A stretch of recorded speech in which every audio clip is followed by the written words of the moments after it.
जय जगत गुरु जय भारत।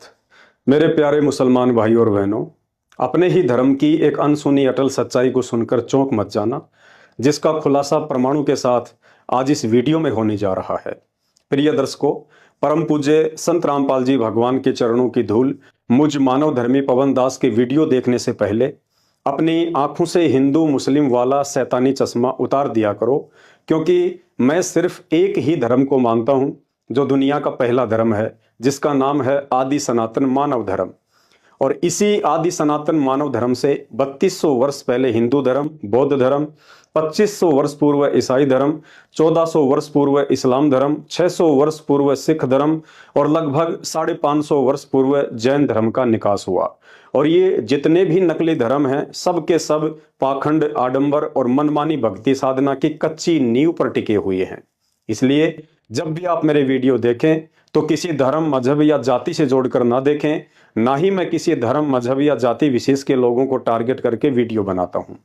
मैं सिर्फ अपने गुरुदेव के आशीर्वाद से समाज में भक्ति के नाम पर फैल रहे आडंबर व पाखंड को जनमानस के सामने लाकर रखता हूं, फिर चाहे वो हिंदू समाज हो या मुस्लिम समाज हो। इसलिए वीडियो देखने से पहले आप चाहे हिंदू हैं या मुसलमान, अपनी नज़र और नज़रिया दोनों साफ रखें। मैं जो भी बात अपनी वीडियो में कहता हूं या कहूंगा, उसका पुख्ता प्रमाण भी दूंगा, क्योंकि परम पूज्य संत रामपाल जी महाराज जी के भगत सोशल मीडिया पर दुनिया वालों की तरह पैसे और पब्लिसिटी बटोरने की भूख में समाज को गुमराह नहीं करते हैं।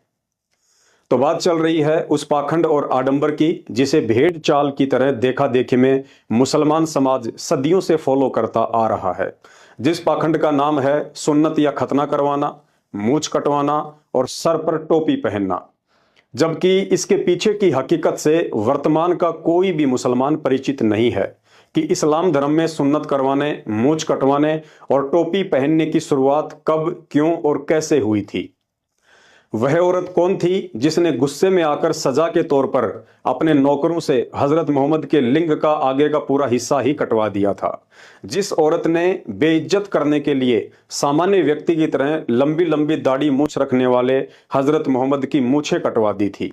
जिस औरत ने बेइज्जत करने के लिए हिंदुओं की तरह लंबी चोटी रखने वाले हजरत मोहम्मद की चोटी कटवा दी थी। जिसके बाद अपनी बेइज्जती के डर से शर्मिंदा होकर खुद हजरत मोहम्मद ने इस घटना पर पर्दा डालकर अपने अनुयायियों से इस्लाम की दीक्षा से पहले सुन्नत करवाने, मूछ कटवाने और टोपी पहनने की एक परंपरा शुरू करवा दी, ताकि हकीकत से पर्दा ना उठ जाए।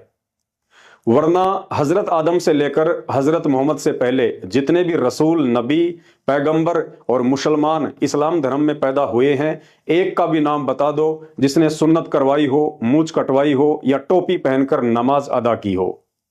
या मुसलमान समाज की किसी भी पुस्तक, कुरान, तौरेत, जबूर या इंजिल में कहीं भी लिखा हुआ हो कि एक सच्चे मुसलमान के लिए सुन्नत करवाना, मूछ कटवाना या सिर पर टोपी पहनना अल्लाह का कोई फरमान हो। यकीन ना हो तो आप मुसलमानों के द्वारा बनाई गई हजरत मोहम्मद की किसी भी फोटो को देख लीजिए, जो सर पर साफा पहने हुए ही दिखाए गए हैं, ना कि टोपी पहने हुए, जिनकी मूछें भी एक सामान्य व्यक्ति की तरह लंबी लंबी हैं, ना कि वर्तमान के 5 वक्त के किसी नमाजी मुसलमान की तरह कटी हुई हैं। भाई और बहनों, धार्मिक गुरुओं की नासमझी और अज्ञानता के कारण पाखंड, आडंबर और मनमाना आचरण वर्तमान में हर धर्म में अपनी जड़ें जमा चुका है। परंतु अब युग परिवर्तन का समय है। बहुत जल्द दुनिया के सभी धर्म एक ही धर्म में विलीन हो जाएंगे, जिसे आदि सनातन मानव धर्म कहते हैं। और यह कार्य बहुत जल्द 2028 के बाद प्रकृति अपने आप ही कर डालेगी। उसे किसी मुल्ला, मौलवी, धर्मगुरु या राजनेताओं से इजाजत लेने की जरूरत नहीं पड़ती है, और ना ही प्रकृति किसी मानव निर्मित फतवे या कानून को मानती है। मैं मानव धर्मी पवन दास, परम पूज्य जगत गुरु संत शिरोमणि सतगुरु रामपाल जी परमेश्वर जी का अदना सा शिष्य, 2028 महाविनाश से पूर्व आप सभी हिंदू, मुस्लिम, सिख, ईसाइयों को सूचित कर रहा हूं कि इंसानों द्वारा निर्मित धर्म, जात पात और ऊंच नीच के पाखंड से बाहर निकलकर अपने मूल स्वरूप और आदि सनातन मानव धर्म को पहचान कर उससे जुड़ने का प्रयास करें। वरना जो लोग आज देश और धर्म को बचाने का ठेका लेकर बैठे हैं, 2028 तक स्वयं के इंसानी अस्तित्व को बचा पाना भी उनके लिए मुश्किल हो जाएगा। अतः समझदार इंसान को चाहिए कि यूट्यूब पर संत रामपाल जी महाराज के सत्संग सुने, सभी बुराइयों और विकारों को त्याग कर मानवता को अपनाएं, वरना 2028 2028 तक प्रकृति और काल पुरुष उन सभी मूड इंसानों की चटनी बना डालेंगे जो अज्ञान और पाखंड की नाव पर दलदल को ही समुद्र समझकर दूसरे किनारे जाने की उम्मीद लगाए बैठे हैं। भाई और बहनों, अब आगे का वीडियो निष्पक्ष होकर धैर्य के साथ पूरा देखिए। हजरत मोहम्मद को लेकर यह सच्चाई मेरे पूज्य गुरुदेव सतगुरु रामपाल जी भगवान ने सन 1994 से ही सार्वजनिक तौर पर गांव-गांव जाकर सत्संग के माध्यम से लोगों को बताना शुरू कर दी थी और एक एक बात का प्रमाण भी दिया। परम पूज्य सतगुरु रामपाल जी भगवान ने बताया कि हजरत मोहम्मद भी श्री राम और श्री कृष्ण की तरह एक अवतारी महापुरुष थे।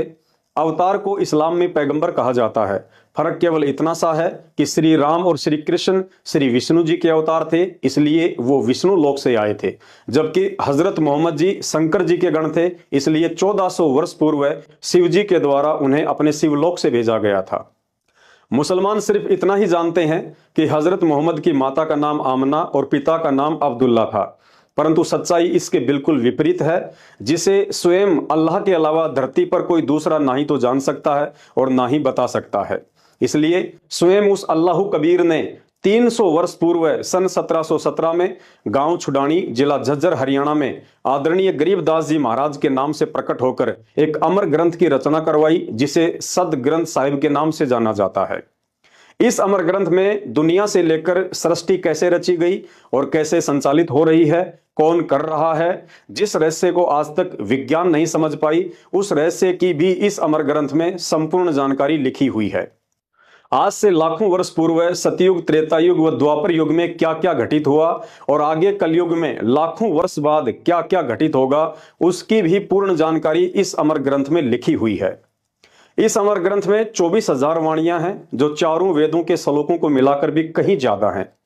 इस अमर ग्रंथ में हिंदू, मुस्लिम, सिख, ईसाई, जैनी, फारसी, यहूदी, मंगोली आदि विश्व के सभी धर्मों की जो जानकारी चारों वेद, गीता जी, 18 पुराण, कुरान, तौरेत, जबूर, इंजल, बाइबल व गुरु ग्रंथ जैसे शास्त्रों में भी नहीं लिखी हुई है, वह गूढ़ जानकारी भी आपको इस अमर ग्रंथ में लिखी हुई मिलेगी। जिस संपूर्ण शारीरिक योग क्रियाओं को महर्षि पतंजलि भी नहीं जानते थे, जिस संपूर्ण आयुर्वेद को श्री धन्वंतरी भी नहीं जानते थे और हजारों वर्ष योग समाधि में लीन रहकर ब्रह्मा और शंकर भी जिस ब्रह्मांड के रहस्य को नहीं समझ पाए, उस गुप्त रहस्य को भी अल्लाह ने इस अमर ग्रंथ में लिखवाया हुआ है। इस अमर ग्रंथ पर जिस दिन वैज्ञानिकों की नजर पड़ेगी, उस दिन उनके होश उड़ जाएंगे। विज्ञान और वैज्ञानिक इस अमर ग्रंथ के ज्ञान के आगे अपने आप को बहुत ही बौना महसूस करेंगे, क्योंकि इस अमर ग्रंथ में आध्यात्मिक क्रियाओं के द्वारा दुनिया के सबसे विषाक्त जहर को भी गंगा जी के जल से कहीं अधिक शुद्ध और पीने योग्य बनाने की विधि लिखी हुई है। इस अमर ग्रंथ में किसी भी बड़ी से बड़ी प्राकृतिक आपदा को आध्यात्मिक क्रियाओं के द्वारा रोकने की संपूर्ण विधि लिखी हुई है, जैसे बाढ़, भूकंप, अतिवृष्टि या अकाल आदि गिरना। इस अमर ग्रंथ में दुनिया की किसी भी भयंकर से भयंकर रोग से पीड़ित रोगी को बिना किसी दवा और ऑपरेशन के 100% स्वस्थ करने की आध्यात्मिक विधि भी लिखी हुई है, जो रोग अभी तक दुनिया में आए भी नहीं है। बाकी एड्स, कैंसर व कोरोना जैसे वायरस आदि रोगों की तो औकात ही क्या है। साथ ही भविष्य में आने वाली किसी भी खतरनाक महामारी व भयंकर से भयंकर वायरस का समाधान भी इस ग्रंथ में लिखा हुआ है। इस अमर ग्रंथ में सृष्टि की वह मंत्र विधि भी लिखी हुई है, जिसके प्रयोग से पूर्णतया मृत इंसान के शरीर को पुनः जीवित किया जा सकता है। और निसंदेह संत रामपाल जी की शरण में आकर इस मंत्र विधि का एक नहीं, दो नहीं, बल्कि उन सैकड़ों व्यक्तियों ने लाभ उठाया है, जिन लोगों के उन अविश्वसनीय इंटरव्यूज को टीवी चैनलों पर देखकर आप जी मजाक उड़ाते हैं। इतना ही नहीं, भारत देश आने वाले समय में कैसे विश्व गुरु बनेगा, कौन बनाएगा, यहां तक भी इस अमर ग्रंथ में लिखा हुआ है। साथ ही तीसरे विश्व युद्ध की शुरुआत, समाप्ति और नुकसान आदि को लेकर सारी बातें लिखी हुई हैं, तथा आने वाले युग परिवर्तन 2028 में विदेशी ताकतों से चौतरफा घिर जाने के बाद क्या वो विधि है जिसे अपनाकर ही भारत देश का बचाव संभव है, अन्यथा नहीं। सब कुछ इस अमर ग्रंथ में लिखा हुआ है। वर्तमान में इस अनमोल ग्रंथ साहिब की 300 वर्ष पुरानी ओरिजिनल प्रति आपको परम पूज्य सतगुरु रामपाल जी भगवान के नाम से गांव धनाना, जिला सोनीपत, हरियाणा में बनाए जा रहे सतलोक आश्रम में मिल जाएगी। इसके अलावा संत रामपाल जी के नाम से चल रहे अन्य आश्रमों में भी मिल जाएगी, जिनमें सतलोक आश्रम मुंडका दिल्ली में, सतलोक आश्रम शामली उत्तर प्रदेश, सतलोक आश्रम बैतूल मध्य प्रदेश, सतलोक आश्रम खमाणो पंजाब, सतलोक आश्रम धुरी पंजाब, सतलोक आश्रम सोजत पाली राजस्थान, सतलोक आश्रम भिवानी हरियाणा तथा सतलोक आश्रम धनुषा नेपाल में भी प्रमाण के लिए यह अमर ग्रंथ आपको मिल जाएगा। भारत सरकार को भी सूचित करना चाहूंगा कि इस बात की ओर पहले ही ध्यान दिया जाए, वरना बाद में मजबूरन ध्यान देना होगा, क्योंकि इस अमर ग्रंथ को फॉलो करने के अलावा सरकार के पास दूसरा कोई रास्ता बचेगा ही नहीं। कहने का अर्थ है, भविष्य पुराण और भविष्य मल्लिका जैसी पुस्तक तो इस अमर ग्रंथ के चरणों की धूल के समान भी नहीं है। भाई और बहनों, अब आपके जहन में एक सवाल जरूर उठेगा, यदि अल्लाह कबीर आदरणीय गरीबदास जी महाराज जी का यह अमर ग्रंथ इतना ही विशेष और महत्वपूर्ण है, तो आज तक इस अमर ग्रंथ का कहीं कोई जिक्र क्यों नहीं। भाई और बहनों, जिस अमर ग्रंथ को स्वयं अल्लाह कबीर अर्थात भगवान ने आकर लिखवाया हो, तो भला दुनिया में उसी अल्लाह कबीर के अलावा इस अमर ग्रंथ को कौन समझ सकता है और कौन समझा सकता है, क्योंकि इस अमर ग्रंथ की चौपाइयों में विश्व के सभी देशों की 2700 से अधिक भाषाओं के शब्दों का समावेश है। अर्थात यह अमर ग्रंथ दुनिया की 2700 से अधिक भाषाओं के शब्दों से लिखा गया है। अतः इस अमर ग्रंथ में लिखी हुई उन 24,000 चौपाइयों का अर्थ समझने और समझाने में दुनिया में अल्लाह कबीर अर्थात पूर्ण परमात्मा के अलावा धरती का कोई इंसान तो छोड़िए, स्वयं ब्रह्मा विष्णु महेश और 33 करोड़ देवी देवता भी समर्थ नहीं हैं। अर्थात वर्तमान में धरती पर परम पूज्य अल्लाह कबीर संत रामपाल जी भगवान ही एकमात्र वह महापुरुष है जो इस अमर ग्रंथ में लिखित रहस्यों को समझा सकते हैं और सन 1994 से अपने अनुयायियों को समझा भी रहे हैं। अब इसी अमर ग्रंथ में हजरत मोहम्मद जी के विषय में लिखी हुई सुन्नत करवाने, मूछ कटवाने और टोपी पहनने को लेकर बताई गई सच्चाई, जो परमेश्वर रामपाल जी ने सैकड़ों बार अपने सत्संगों में बताई है, ज्यों की त्यों आपके सामने पेश कर रहा हूं, ध्यान से सुनिए। वीडियो में ऊपर आपको बताया गया है कि हजरत मोहम्मद जी श्री शंकर जी के गण थे, अर्थात उन्हें शिव जी के द्वारा अपने शिवलोक से भेजा गया था। इसलिए हजरत मोहम्मद के वास्तविक जन्मदाता अर्थात उनके पिता श्री शंकर जी के एक बिला नाम के सिद्धि युक्त हिंदू महात्मा थे, जिन्होंने सूक्ष्म रूप में गहरी नींद में सोई हुई आमना के साथ शारीरिक मिलन करके हजरत मोहम्मद की आत्मा को उनके गर्भ में पहुंचाया था। अर्थात सांसारिक तौर पर अब्दुल्ला को ही मोहम्मद जी का पिता माना जाता है, क्योंकि उनकी माता आमना का निकाह अब्दुल्ला से ही हुआ था, परंतु आध्यात्मिक दृष्टि से हजरत मोहम्मद को जन्म देने वाले उनके वास्तविक पिता श्री शंकर जी के पुजारी बिला नाम के हिंदू महात्मा थे। इस गुप्त रहस्य का जिक्र इसी अमर ग्रंथ के अथ मोहम्मद बोध नामक चैप्टर में स्पष्ट लिखा हुआ है। जब हजरत मोहम्मद अपनी माता आमना के गर्भ में थे तो उनके सांसारिक पिता अब्दुल्ला की एक बीमारी के कारण मौत हो गई थी। अर्थात जन्म लेने से पहले ही पैगंबर हजरत मोहम्मद जी अनाथ हो गए थे। जन्म के बाद 5-6 वर्ष के हुए तो उनकी माता आमना का निधन हो गया। अर्थात पैगंबर हजरत मोहम्मद जी को बचपन से ही यतीमी का जीवन जीना पड़ा। दादा अब्दुल मुतल्लब ने हजरत मोहम्मद को पाल पोस के बड़ा किया, लेकिन 11-12 वर्ष के हुए तो दादा भी दुनिया से चल बसे। फिर उनके चाचा ने उनको सहारा दिया। 25 साल के हुए तो हजरत मोहम्मद का निकाह एक 40 वर्षीय 2 बार की विधवा दौलतमंद खदीजा नाम की औरत से हुआ। श्री शंकर जी के शिवलोक से आए हुए गण होने के कारण बचपन से ही उनकी भक्ति में रुचि थी। बड़े होने पर यह तड़प और अधिक बढ़ने लगी। एकांत में पहाड़ की गुफाओं में जाकर कई कई दिन तक ध्यान में बैठे रहते थे। कुछ समय बाद शैतान अर्थात काल ने गला दबा दबाकर जबरील नाम के फरिश्ते के द्वारा इनके ऊपर आयतें उतारी। आयत वाला यह विवरण तो आपको हजरत मोहम्मद की जीवनी में इस्लाम की लगभग हर पुस्तक में आसानी से पढ़ने को मिल जाएगी, परंतु अब आगे का जो सत्य विवरण है वो आपको सिर्फ अमर ग्रंथ में संत रामपाल जी महाराज के सत्संग सुनने से ही मिलेगा, जो इस प्रकार है। एक समय हजरत मोहम्मद ने अपनी पत्नी से कहा कि मैं इस्लाम के प्रचार प्रसार के लिए अरब देशों में जाना चाहता हूं। पत्नी ने कहा कि बेशक जाओ, लेकिन मुझे एक बात का डर है, कहीं आप पर स्त्री के संपर्क में आकर अपना धर्म कर्म नष्ट ना कर दो। हजरत मोहम्मद ने कहा कि ऐसा बिल्कुल भी नहीं होगा। पत्नी ने कहा, यदि ऐसा हुआ तो आप क्या करेंगे? हजरत मोहम्मद जी ने कहा, जो सजा आप दोगी मुझे मंजूर होगी। खदीजा ने अपने 3 वचन लेकर जाने की अनुमति दे दी, लेकिन पीछे से खदीजा ने जासूसी के तौर पर अपने कुछ सैनिक भी भेज दिए। कुछ समय बाद सैनिकों ने बताया कि हजरत मोहम्मद जी के कुछ गैर औरतों के साथ शारीरिक संबंध हो चुके हैं। खदीजा ने हजरत मोहम्मद जी को वापस बुलवाकर इस बात की पुष्टि के लिए पूछा कि मैंने आपके विषय में ऐसा ऐसा सुना है, क्या यह सत्य है? मोहम्मद जी ने फरमाया कि बिल्कुल सत्य है, मेरे से यह गलती हुई है। खदीजा ने कहा, अब आपके साथ क्या किया जाए? मोहम्मद जी ने कहा, जो सजा आप देंगी मुझे मंजूर होगी, क्योंकि मैं आपका गुनहगार हूं। नाराज पत्नी ने पहली सजा के तौर पर अपने सैनिकों से हजरत मोहम्मद के लिंग का आगे का हिस्सा कटवा दिया। दूसरी सजा के तौर पर बड़ी बड़ी दाढ़ी मूछ रखने वाले हजरत मोहम्मद की अकेली मूछें मुंडवा दी। और तीसरी सजा के तौर पर हिंदुओं की तरह लंबी चोटी रखने वाले हजरत मोहम्मद की चोटी कटवा डाली। और खदीजा ने कहा, अब आप मेरी तरफ से बिल्कुल स्वतंत्र हैं, कहीं भी जाइए और कुछ भी कीजिए। इस अटल सच्चाई को 600 वर्ष पूर्व कबीर जी ने भी अपने कबीर सागर में एक भजन के माध्यम से लिखवा दिया था, जिस भजन को सैकड़ों वर्षों से हिंदुस्तान में सभी कबीरपंथी गाते आ रहे हैं। लेकिन अल्लाह कबीर संत रामपाल जी के अलावा इस रहस्य को सही से कोई नहीं समझा पाया, जिसमें कबीर जी ने मोहम्मद जी के लिंग और मूछें काटे जाने के विषय में स्पष्ट जिक्र किया हुआ है। सुनिए उन्हीं कबीर पंथियों के द्वारा यह भजन। इस भजन को सुनने के बाद में ये सारी बातें आपको आसानी से समझ में आएंगी।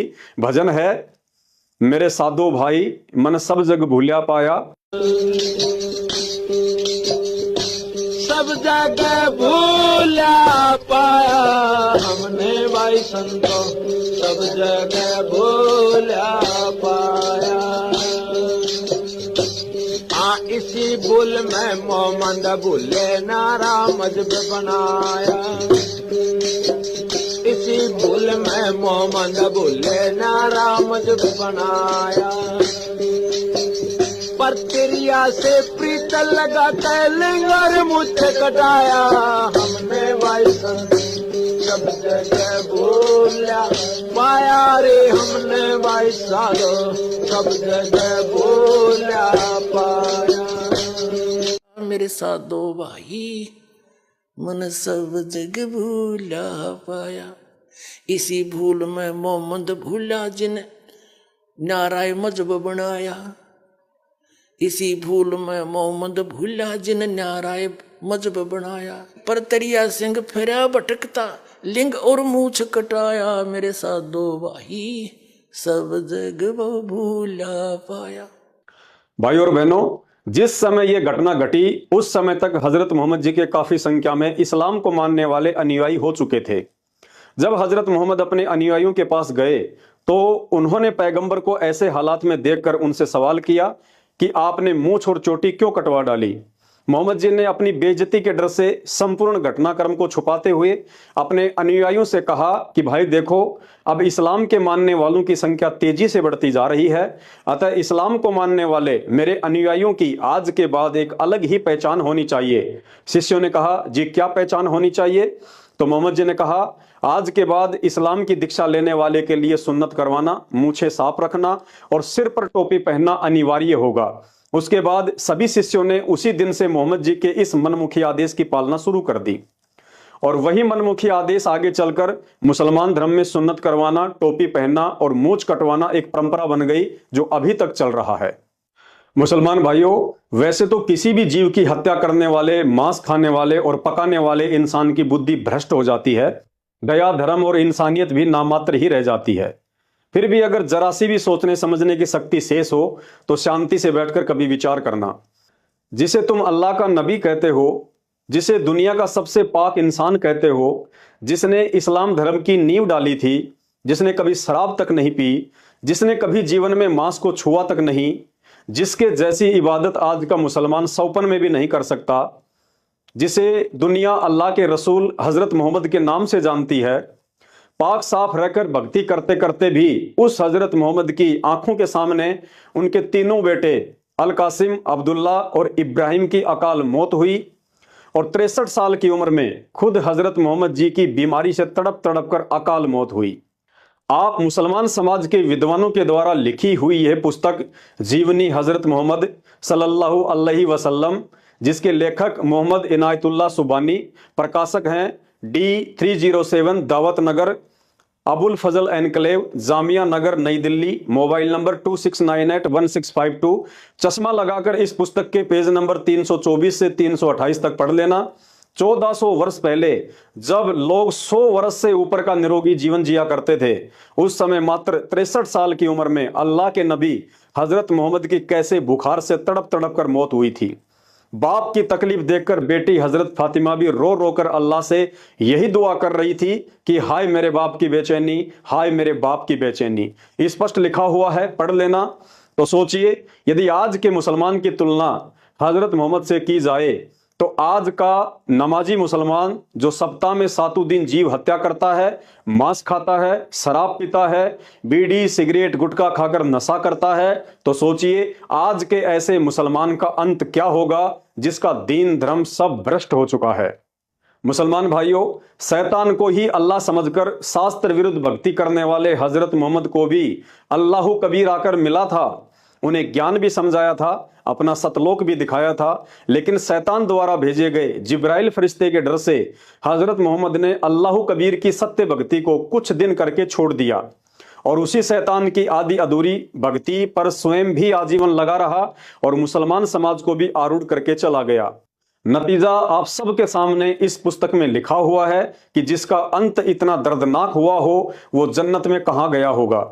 अर्थात कहावत है, जिसका यह लोक सुखी नहीं उसका परलोक कभी भी सुखी नहीं हो सकता। लेकिन दुनिया सहित आज के मुसलमानों को पुनः एक मौका देने के लिए वही अल्लाह कबीर संत रामपाल जी भगवान के रूप में साक्षात सन 1951 से धरती पर अपनी सत्य भक्ति लेकर प्रकट है। ये वही अल्लाह है जो हजरत आदम से लेकर हजरत मोहम्मद तक सभी नबियों को मिला और अपनी पूर्ण मोक्ष वाली भक्ति समझाने का प्रयास किया, लेकिन उन्होंने अपनी नासमझी के चलते उनकी भक्ति को महत्व न देकर शैतान की इबादत करते करते मरने के बाद अंत में पितरलोक में जाकर अपना जीवन बर्बाद किया।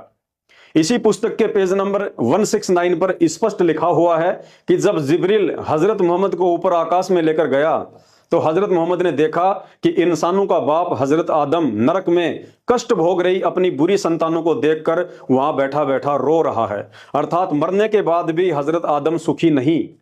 उसके बाद हजरत इब्राहिम और हजरत मूसा से भी मिला जो वही पड़े पड़े अपना कर्म भोग रहे थे। अर्थात आदम से लेकर हजरत मोहम्मद तक किसी भी नबी का पूर्ण मोक्ष नहीं हुआ है। शैतान की भक्ति करके सब के सब 84 लाख योनियों के चक्कर में फंसे पड़े हैं। तुम मुसलमान कहते हो कि अल्लाह की कोई शकल सूरत नहीं है, अल्लाह का कोई आकार नहीं है, अल्लाह निराकार है, जबकि इसी पुस्तक के उसी पेज 169 पर नीचे की तरफ स्पष्ट लिखा हुआ है कि जिब्रील के साथ आप सल्लल अल्लाह के सिंहासन के पास पहुंच गए और आपकी उम्मत पर 50 नमाजें फर्ज हुई। मुसलमान भाइयों, जरा दिमाग लगाओ, यदि अल्लाह का कोई आकार नहीं है और निराकार है तो निराकार अल्लाह को बैठने के लिए भला सिंहासन की क्या जरूरत पड़ गई? क्योंकि सिंहासन तो किसी साकार व्यक्ति के बैठने के लिए ही लगाया जाता है।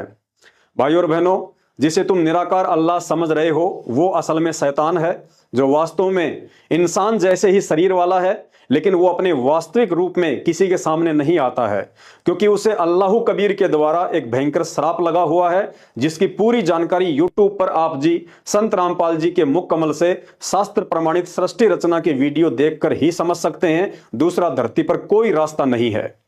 अब वीडियो के अंत में देश दुनिया के तमाम मुसलमान भाई बहनों से प्रार्थना करना चाहूंगा कि इस अटल सच्चाई को स्वीकार करने के लिए 300 वर्ष पुराना और विश्व की 2700 से ज्यादा भाषाओं के शब्दों से युक्त आदरणीय गरीबदास जी के अमर ग्रंथ और जीवनी हजरत मोहम्मद नामक इस पुस्तक से बढ़कर कोई प्रमाण नहीं हो सकता। भाई और बहनों, अल्लाह अर्थात भगवान के अलावा धरती पर कोई भी ऐसा पीर पैगंबर और अवतार पैदा नहीं हुआ है जिसने अपने जीवन काल में गलतियां ना की हों, क्योंकि सृष्टि में एक अल्लाह के अलावा चाहे हिंदुओं के अवतार हो या मुसलमानों के पैगंबर, सब के सब जीव श्रेणी में हैं और शैतान अर्थात काल को ही अपना अल्लाह मानकर पूजते रहे और दुनिया से पुजवाते रहे। इस गहरे आध्यात्मिक मसले को संत रामपाल जी महाराज के द्वारा बताई गई शास्त्र प्रमाणित सृष्टि रचना को सुने बिना आप लाख जन्म भी नहीं समझ पाएंगे। विचार करो, ये धर्म और जात पात की बेड़ियां उस वास्तविक अल्लाह कबीर ने नहीं बनाई हैं, क्योंकि अल्लाह शैतान की तरह इतना निर्दयी नहीं है जो पहले इंसान बनाएगा फिर उन्हें आपस में मर मिटने के लिए धर्म और जातियों की बेड़ियों में बांध देगा। आप मुसलमान खुद ही कहते हो कि अल्लाह एक है। यदि अल्लाह एक है तो उसका धर्म भी एक ही होना चाहिए था, फिर ये 50 धर्म क्यों और किसने चलवा दिए? यह रहस्य भी संत रामपाल जी के मुख कमल से सृष्टि रचना सुनने से ही समझ में आएगा। आप मुसलमान खुद ही कहते हो कि इस्लाम धर्म अल्लाह ने बनाया है, तो भाई तुम्हारा अल्लाह इतना कमजोर कैसे हो गया जो 1400 वर्षों से इस्लाम धर्म को दुनिया का नंबर 1 धर्म नहीं बना पाया। आज भी दुनिया में तुम दूसरे नंबर पर ही खड़े हो। यह रहस्य भी संत रामपाल जी के मुख कमल से सृष्टि रचना सुनने से ही समझ में आएगा। आप मुसलमान खुद ही कहते हो कि अल्लाह एक है और उसी ने यह कायनात बनाई है, तो तुम्हारा अल्लाह इतना कमजोर कैसे हो गया जिसकी कायनात में आज दुनिया के 70% लोग उसी एक अल्लाह को मानने के बजाय तरह तरह के भगवान बनाकर उन्हें पूज रहे हैं। भाई और बहनों, ये रहस्य भी संत रामपाल जी के मुख कमल से सृष्टि रचना सुनने से ही समझ में आएगा। आप मुसलमान खुद ही कहते हो कि अल्लाह कादर है, तो भाई फिर उस कादर अल्लाह ने पूरी दुनिया के इंसानों की एक ही भाषा क्यों नहीं बनाई? अपने ही बंदों को तुम्हारे अल्लाह ने क्यों अलग अलग देश बनाकर टुकड़ों में बांट दिया, जिन टुकड़ों के लिए आए दिन दुनिया में युद्ध होते रहते हैं? भाई और बहनों, यह गुप्त रहस्य भी संत रामपाल जी भगवान के मुख कमल से सृष्टि रचना सुनने से ही समझ में आएगा। तुम्हारा अल्लाह एक है, तो क्यों उस अल्लाह ने किसी को काला तो किसी को गोरा, किसी को अमीर तो किसी को गरीब बनाकर दुनिया को 2 हिस्सों में बांट दिया? क्या अल्लाह भी इंसानों की तरह भेदभाव करता है? भाई और बहनों, ये रहस्य भी संत रामपाल जी भगवान के मुख कमल से सृष्टि रचना सुनने से ही समझ में आएगा। आप मुसलमान खुद ही कहते हो कि अल्लाह का कोई आकार नहीं है, उसे देखा नहीं जाता है और ना ही अल्लाह इंसानी रूप में धरती पर आता है। तो भाई, जो ना आता है, ना जाता है, ना दिखाई देता है, ना उसका कोई रूप है, ना आकार है, ना वो किसी से मिलता है, ना बात करता है, ना तुम्हें ये पता कि वो रहता कहाँ है, करता क्या है, खाता पीता क्या है। अरे भाई, विचार करो, फिर तुम इबादत किसकी करते हो? नमाज और रोजा किसके लिए करते हो? जब वो सुनता ही नहीं है तो बंग मारकर अजान किसे सुना रहे हो? तुम्हारी तो थ्योरी और प्रैक्टिकल दोनों ही गड़बड़ हैं। भाई और बहनों, ये गुप्त रहस्य भी संत रामपाल जी भगवान के मुख कमल से सृष्टि रचना सुनने से ही समझ में आएगा। भाई और बहनों, यही कारण है कि अल्लाह की पहचान और उसकी सच्ची इबादत से दूर होने के कारण इस्लाम को चलाने वाले जिस हजरत मोहम्मद ने कभी जीवन में मांस को हाथ तक नहीं लगाया, आज वही इस्लाम जीव हत्या करने और मांस खाने में दुनिया में 1 नंबर पर पहुंच गया है। सब के सब नशा, मांसाहार, चोरी, जारी, ठगी, रिश्वत, मिलावट, झूठ, पाखंड, लड़ाई झगड़े और व्यभिचार जैसे कुकर्मों में लिप्त हैं और फिर भी सर्वश्रेष्ठ होने का सूखा ढोल पीटते रहते हैं। जब जब देश दुनिया पर मुसीबत आती है तो इंसानों की मदद के लिए ना तो मुसलमानों का अल्लाह सामने आता है, ना हिंदुओं का राम और ना ही ईसाइयों का जीसस। 2020 कोरोना के समय ना किसी का खुदा मदद को आया, ना किसी का भगवान, क्योंकि अल्लाह से मदद प्राप्त करने का वर्तमान में एकमात्र सच्चा तरीका स्वयं धरती पर प्रकट उस अल्लाह संत रामपाल जी के पास ही है। और निसंदेह हम उस अल्लाह कबीर संत रामपाल जी के फॉलोवर उनकी रजा का भरपूर फायदा भी उठा रहे हैं। भाई और बहनों, जब आप सृष्टि रचना को ध्यान से सुनेंगे तो शीशे की तरह साफ हो जाएगा कि हम इंसानों को शैतान के द्वारा उस साकार अल्लाह की वास्तविक पहचान और जानकारी से दूर रखने के लिए धर्मों में, जातियों में और भाषाओं में आपस में बांट दिया गया है, ताकि जब इस आत्मा को कभी मनुष्य जन्म प्राप्त हो तो उस अल्लाह की पहचान करके हम शैतान के जाल से बाहर ना निकल जाएं। क्योंकि शैतान अर्थात काल के भयंकर जाल से सिर्फ मानव शरीर से ही भक्ति करके निकला जा सकता है। इसलिए शैतान हमारा ध्यान भटकाने के लिए धर्म और जातियों में उलझा कर रखता है। वरना विचार करो, इस एक मनुष्य योनि के अलावा धरती पर 83,99,999 अन्य भी तो पशु पक्षियों की योनियां हैं। उनका कोई धर्म और जाति क्यों नहीं होती है? क्या आपने कभी सुना है कि गधे का धर्म मुसलमान होता है, सूअर का धर्म ईसाई होता है, या कुत्ते का धर्म हिंदू होता है, या किसी भैंस की जाति यादव सुनी हो, या किसी गधे की जाति शर्मा सुनी हो, या किसी बकरी की जाति कुरैशी सुनी हो? क्या इंसानों के अलावा आपने किसी गधे, कुत्ते, बकरे या सूअर को मंदिर, मस्जिद या चर्च की जगह को लेकर लड़ते हुए या झगड़ते हुए सुना हो, देखा हो? भाई और बहनों, पूरी दुनिया में गधे को देखते ही लोग उसे तुरंत पहचान लेते हैं कि यह गधा है। लेकिन आज इंसान की पहचान करना बड़ा मुश्किल है कि यह हिंदू है, मुसलमान है, सिख है या ईसाई है। अर्थात धर्म और जातियों में बटे हुए हम इंसानों से वो गधा लाख गुना अच्छा है जिसकी कम से कम एक पहचान तो है कि मैं मंदिर में जाऊं तो भी लोग मुझे गधाई कहेंगे, मस्जिद में जाऊं तो भी लोग मुझे गधाई कहेंगे, और चर्च के सामने खड़ा दिख जाऊं तो भी लोग गधाई कहेंगे। लेकिन सर्वश्रेष्ठ योनि, मनुष्य योनि में जन्मे इंसान की पहचान आज गधे से भी घटिया हो चुकी है। जानवर उस समय तक किसी भी मादा पर गंदी नजर नहीं डालता है जब तक कि वह मादा जवान होकर गर्भ धारण करने के लिए स्वयं तैयार ना हो। और अपने आप को हिंदू, मुसलमान, सिख, ईसाई कहलाने वाले इंसानों की हर दिन अखबारों में नाबालिग बच्चियों के साथ बलात्कार की खबरें छपती रहती हैं। भाई और बहनों, यह सब शैतान अर्थात काल का षड्यंत्र है। इस षड्यंत्र से तो मानव जाति के उत्पत्तिकर्ता ब्रह्मा, विष्णु, महेश, उनके अवतार और पैगंबर भी अभी तक नहीं निकल पाए हैं। लेकिन आज मनुष्य जन्म प्राप्त करके, चाहे हिंदू हो या मुसलमान, हमारे पास मौका है कि उस शैतान के ऊपर की महाशक्ति वो अल्लाह कबीर संत रामपाल जी साक्षात धरती पर प्रकट हैं। उन्हें अपने जैसा हाड़ मांस के शरीर वाला सामान्य व्यक्ति समझकर अपने पैरों पर कुल्हाड़ी मत मारिए। आज आप उनकी शरण में आकर इस कलयुग में सिर्फ उनके द्वारा बताई गई इबादत करके ही इस शैतानी जाल से बाहर निकल सकते हैं। उसके लिए यह जरूरी है कि हमारे ज्ञानहीन पेट पुजारी, मुल्ला, मौलवी और धर्म गुरुओं के द्वारा सदियों से वेद, कुरान, पुराण, बाइबल, गीता आदि का उल्टा ज्ञान देकर जिस अज्ञान में हमें रंग दिया गया है, हमें उस अज्ञान से बाहर निकलकर निष्पक्ष होकर धैर्य के साथ कुछ दिन यूट्यूब पर परम पूज्य सतगुरु रामपाल जी भगवान जी के सत्संग सुनने की विशेष आवश्यकता है।